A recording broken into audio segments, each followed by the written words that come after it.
Hammaga salom do'stlar. Marvel kino olamida kuchli personajlar juda ko'p. Kimlardir vertolyotni ushlab qolishi, kimlardir esa sayyora va yulduzlarni bitta qo'lida ushlab turishi mumkin. Bugun biz Marvel kino olamidagi mavjudotlarni 7 ta darajaga bo'lamiz.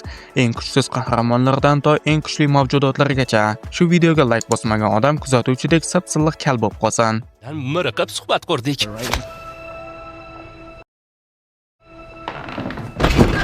7-darajada bu oddiy odamlar, hech qanday super qobiliyat yoki antiqa qurolga ega bo'lmagan qahramonlar. Ular ichida Yelena Belova, Frank Castle, Shang-Chi va Nick Fury kabi mashhur personajlar mavjud. Ular aqlli, mahoratli va ko'p marta dunyoni katta xavflardan qutqara olishgan. Odamlar nisbatan kuchsiz, ammo ular birgalikda katta kuchga ega tashkilotlarni hosil qilishi mumkin. Masalan, Qalqon, Hydra yoki 10 uzuk tashkiloti.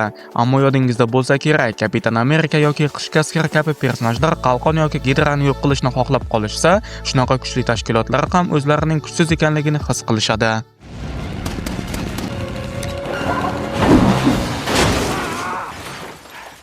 6-daraja bu nisbatan kuchsiz qahramonlar. Kapitan Amerika, Qishki askar va John Walker oddiy odamlardan ancha kuchliroq. Hatto katta zirhlangan mashinalarni yo'q qilish ham ular uchun oddiy ish.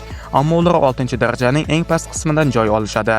O'rgamchak odam kino olamida o'z faoliyatini boshlaganida atigi 14 yoshda bo'lgan va o'sha paytda o'z kuchi bilan Qishki askarni qoyil qoldirgan.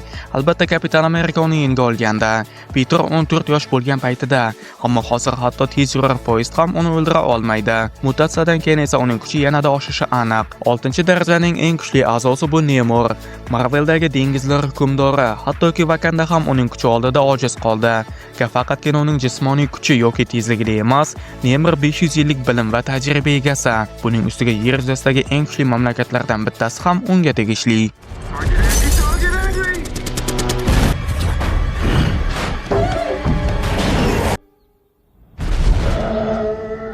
5-daraja o'ta kuchli personajlar. Bu darajani Hulk ochib beradi. Kino olamida Hulkning yulduzli onlari tugagan bo'lishi mumkin, ammo o'sha kunlarni eslashga hech nima xalal bermaydi. Hulk bahaybat Surturni bir zarba bilan yiqitishiga oz qolgan. Ultron bilan jangda qolgan qasoskorlar Ultronning vibraniumli tanasini yengishda yaxshigina qiyinchilik sezishdi. Hulk esa buni sezmadi. Uning jismoniy kuchi shunchalik kattaki, hatto Thor ham ba'zida Hulkdan kuchsizdek tuyuladi.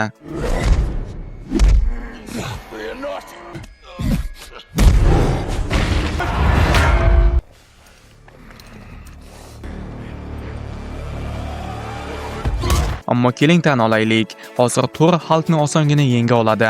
Ayniqsa Stormbreaker bilan u Hulkdan ancha xavfliroq. U Hulkdan aqlli, Hulkdan tez, Hulkdan mukammalroq. Ehtimol jismoniy kuch bo'yicha u Hulkdan hali ham kuchsizroqdir, ammo o'z qobiliyati, mahorati va Asgardning eng kuchli quroli bilan Thor Hulkni osongina yenga oladi. Ammo Thor ham bugungi videoda 5-darajada. Afsuski Galactus ham 5-darajadan tepaga chiqa olmadi. Shu joyda aytishim kerakki, biz uning filmdagi versiyasini nazarda tutyapmiz. Faqatgina u emas, hammaning filmdagi versiyasi. Bilaman, komikslardagi Galactus ancha kuchli. U hamma qasoskorlarni bir o'zi yenga olgan. Bundan tashqari u Odinni yengan, Thanosni yengan va hattoki DC olamiga o'tib Darkseidni ham yengib kelgan. Komikslardagi Galactusning kuchi abstrakt mavjudotlar bilan deyarli teng. Ya'ni o'lim, abadiyat, cheksizlik va shu kabi juda kuchli mavjudotlar Galactusni o'zlariga teng deb hisoblashgan. Ammo kino olamida uni juda oson yengishdi. Shu sababli men uni 5-darajaga qo'ydim. Doktor Strange ham 5-darajada. Ammo adolat yuzasidan aytib qo'yishim kerakki, juda yomon vaziyatlarda u o'z kuchini oshirishi mumkin. Biz shunga o'xshash vaziyatni agarda multseriallarda ko'rganmiz. Shunday ekan Strange'ni 5-darajaga qalam bilan yozamiz. Xuddi shunaqa qalam bilan yoziladigan keyingi personaj bu Momaqaldiroqlar filmidagi qo'riqchi. Bu personajda potensial katta. Momaqaldiroqlar filmida qo'riqchi unchalik kuchli ko'rsatilmagan bo'lsa ham, ba'zi mishmishlarda Qasoskorlar 5 filmida u butun koinotni siljitishi aytilgan. Ammo bu shunchaki mishmish.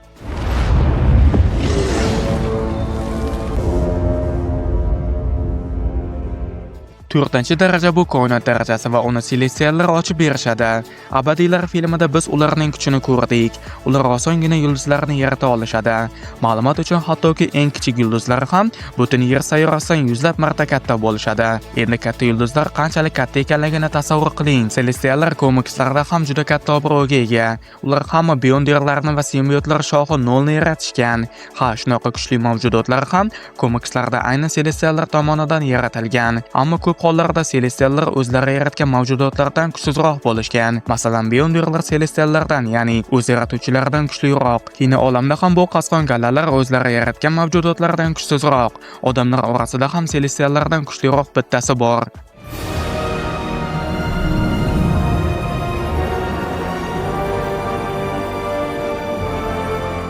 Wanda qasasko'rlar jamoasining eng kuchli a'zosi. Uning haqiqiy kuchi WandaVision serialida ochildi. Wanda butun boshli shaharni o'zi istaganidek boshqara oladi.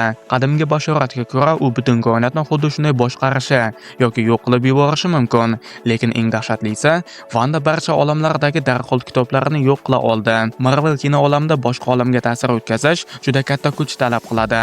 Wanda esa bitta emas, ikkita emas, millionlab koinotlar bilan bir vaqtda bog'lana oldi. Hammasidan darhol kitobini yo'q qildi.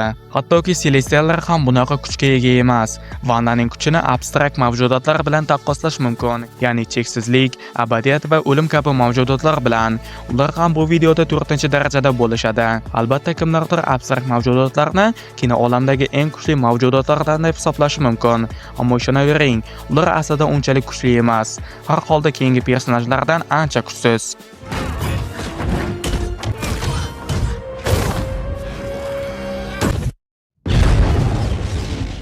Eng kuchli 3-darajaga ham yetib keldik.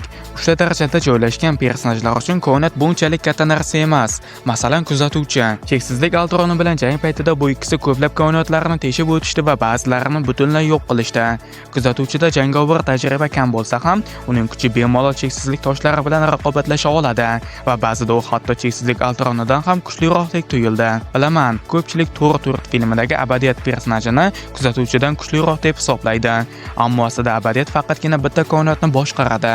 Kuzatuvchi esa bitta koinot bilan cheklanmaydi. Shunday ekan, ha, kuzatuvchi kuchliroq. Ammo multikoinotda shunday bitta koinot borki, bu olamda kuzatuvchining qobiliyatlari ishlamaydi.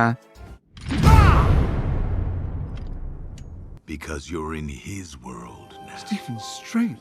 Agarda multserialida bizga Doktor Strangening eng kuchli varianti ko'rsatildi, muxlislar uni Oliy Strange deb atashdi.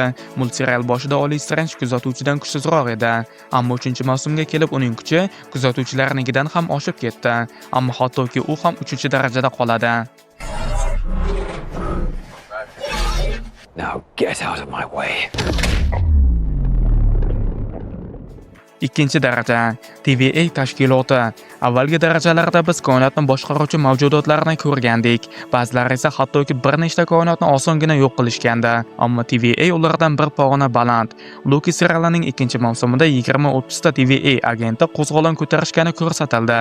Shu qo'zg'olon natijasida yuzlab koinotlar yo'q qilindi. TVA agentlari shunchaki antimateriya bombalarini o'rnatishsa bas, koinot o'z-o'zidan yo'q bo'lib ketadi. Takrorlayman, 20 ta TVA xodimi bir daqiqa ichida yuzlab koinotlarni yo'q qildi. TVA'da esa 20 milliondan ko'p agent ishlaydi. Ular shunchaki bitta tugmachani bosish orqali butun multikoinotni yo'q qilib yuborishi mumkin. Shu sababli men TVA tashkilotini kuzatuvchilardan ancha tepaga qo'yaman. TVA bilan faqatgina bitta tashkilot raqobat qila olishi mumkin.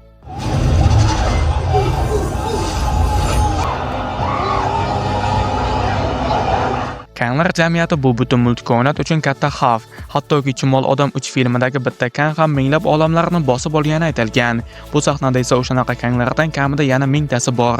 Bilaman, Marvel qasasko'rlar 5 filmidan kangni olib tashlagani aytilgan, ammo men bu gapga ishonmayman. Menimcha ular albatta o'z so'zini aytishadi. Mana endi 1-darajaga o'tsak bo'ladi.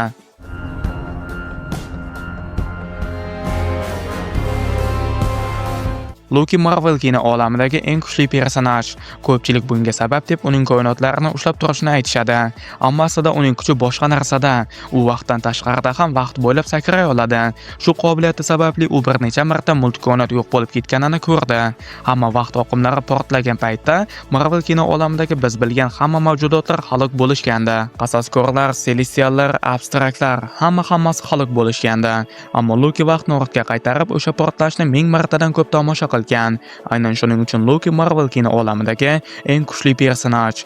Ammo bitta personaj kuch bo'yicha Loki bilan tenglashishi mumkin. Bu o'sha serialda ko'rsatilgan eng birinchi Kang. Hozir Loki o'tirgan taxt qachonlardir Kangniki edi.